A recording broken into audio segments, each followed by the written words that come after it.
अचानक देखा कि बेंच के समीप एक पारसी सज्जन खड़े हुए हैं, सफेद पोशाक, सफेद पाग बांधे हुए ऐसे खड़े हैं। बहुत देर तक भाई जी उनकी तरफ देखते, फिर नाम जप करते, फिर देखते, और वो खड़े ही रहे। भाई जी ने सभ्यतावश कहा, साहब बैठ जाइए। अब वो बोले डरिएगा नहीं। भाई जी ने कहा, मैं क्यों डरूंगा? बोले नहीं, मैं कोई आदमी नहीं हूं, मैं प्रेत हूं।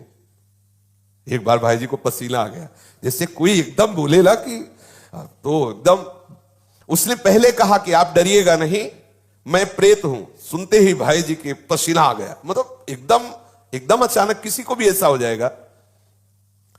उन्होंने कहा, डरिएगा नहीं, मैं उन प्रेतों में नहीं हूं जो किसी का अनिष्ट कर सकूं।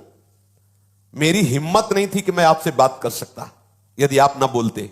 ध्यान दीजिए, एक प्रेत योनि भी है 84 लाख योनियों में, जिनका शास्त्र विरुद्ध आचरण बनता है, धर्म विरुद्ध आचरण बनता है, जो अधोगति को प्राप्त होते हैं। जैसे धंधकारी के विषय में आया है कि वो प्रेत योनि को प्राप्त हुए थे, भागवत में चल। बहुत से ऐसी गलतियां हैं जो हो जाने के कारण फिर हमें प्रेत योनि मिलती है। बड़ी भयानक कष्टप्रद स्थिति होती है। उसमें बड़े अच्छे भी प्रेत होते हैं, बहुत बुरे भी, बहुत ही भयंकर कोटि के भी होते हैं। और ये स्वयं सृष्टि में कुछ खा पी नहीं सकते। नदियां बह रही लेकिन प्यासे तड़पेंगे, एक बूंद पानी नहीं पी सकते। ये जब पिएंगे जब कभी तुम्हारे ऊपर सवार हो जाएंगे, तभी ये आहार विहार कर सकते हैं, अन्यथा नहीं। ऐसे तड़पते रहते, चिल्लाते रहते हैं। जब कोई अपवित्र और कर्महीन पुरुष फंस जाता है, तब ये उनके ऊपर सवार हो जाते हैं, उनका खून पीते हैं, उनके द्वारा जो जल भोजन आदि पाया जाता है उसको वो ग्रहण करते हैं। जो भगवान नाम जप करता है उसको स्पर्श भी नहीं कर सकते, बात भी उससे नहीं कर सकते। विश्वास करना, जो भगवान नाम जप करते रहते हैं, ये प्रेत योनि की ताकत नहीं कि उसका स्पर्श कर सके। अपना कल्याण करने के लिए बड़े संतों के जीवन में आते हैं। देखा गया, पूज्यपाद सिवड़िया बाबा जी के भी जीवन में पाया गया कि एक बार वो वृक्ष के नीचे बैठे हुए थे, तो देखा एक प्रेत वृक्ष को हिला रहा है। बाबा की दृष्टि गई, उन्होंने सब साधकों से कहा, सावधान, यहां प्रेत आ चुका है। अब तो सब घबरा गए बात सुनते ही। बाबा ने कहा, पर चिंता मत करो, वो सामने नहीं आएगा, किसी को छुएगा नहीं। पर वो बड़ा उपद्रव करने लगा, कभी कुटिया में जाकर के पर्दा हिलाना, ऐसे कई तरह के। बाबा ने कहा, चलो फिर यहां से आसन हटा देते हैं, ये करेगा तो कुछ नहीं, पर उपद्रव करता रहेगा। और तो ऐसा कई संतों के जीवन में ऐसी घटनाएं आती हैं, पर वो आपको डिस्टर्ब करने की चेष्टा करेंगे, आपको छू नहीं सकते। तो भाई जी से कहा कि मेरी हिम्मत नहीं थी कि मैं आपसे बोल सकूं, आप बोले तब मेरी हिम्मत हुई, मैं आपसे बात किया। मैं आपसे सहायता मांगने आया हूं, मेरा उद्धार कर दो।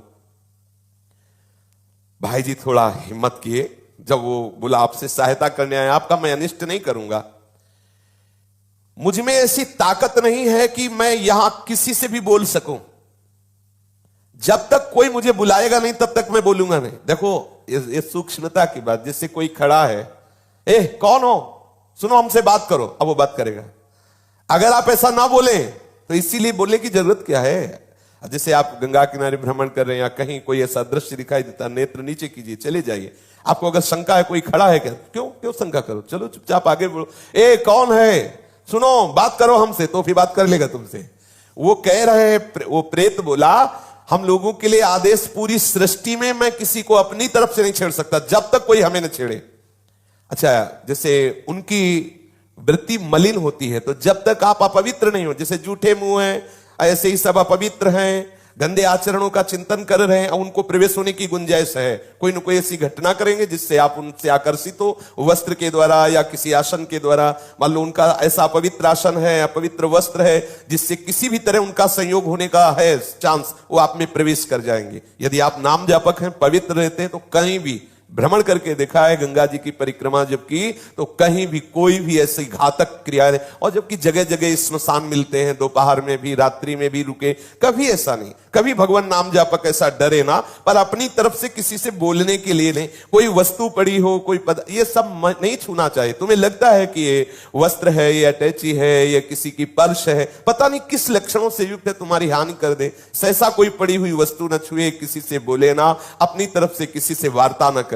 ये अगर ऐसे सावधान रहे तो है, प्रकृति में है 84 लाख योनियों में एक योनि, पर कभी ऐसे सहसा किसी को वो आक्रमण करके नष्ट नहीं करते। कोई घबराए नहीं, ऐसा तुमसे बढ़कर वो नहीं है, सबसे बड़े प्रेत तुम हो। यदि आप अपने में रहो तो लाखों प्रेत आपके अधीन हो जाए।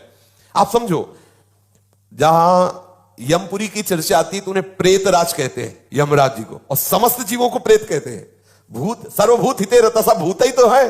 देखो ये 5 महाभूत है, नहीं ये भूत थोड़ी, ये महाभूत है, इनमें फंस गए, अब इनसे मुक्त हो जाओ। ये भूत है, परेशान करते रहेंगे। 5 तो लगे ही है, चूक गए तो और ऊपर इनमें छठा भी चढ़ जाएगा, और वो परेशान करता रहता है। इसलिए मैं प्रतीक्षा कर रहा था कि आप बोले तो मेरी हिम्मत पड़े। भाई जी महाराज प्रेत से बोले, तुम क्या चाहते हो? बोले, मेरे पास बहुत सी शक्तियां हैं, मैं कोई साधारण प्रेत नहीं हूं, मुझे गीता याद है पूरी। वैसे तो कहते गीता के श्लोक बोलो तो प्रेत भग जाएगा, वो कह रहा मुझे गीता याद है पूरी, पूरी गीता याद है मुझे।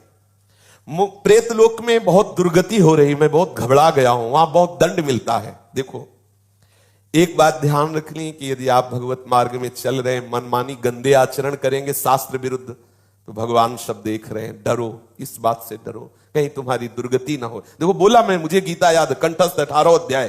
तो उन्होंने कहा कि आप तो पारसी हैं, आपका कैसे कल्याण होगा?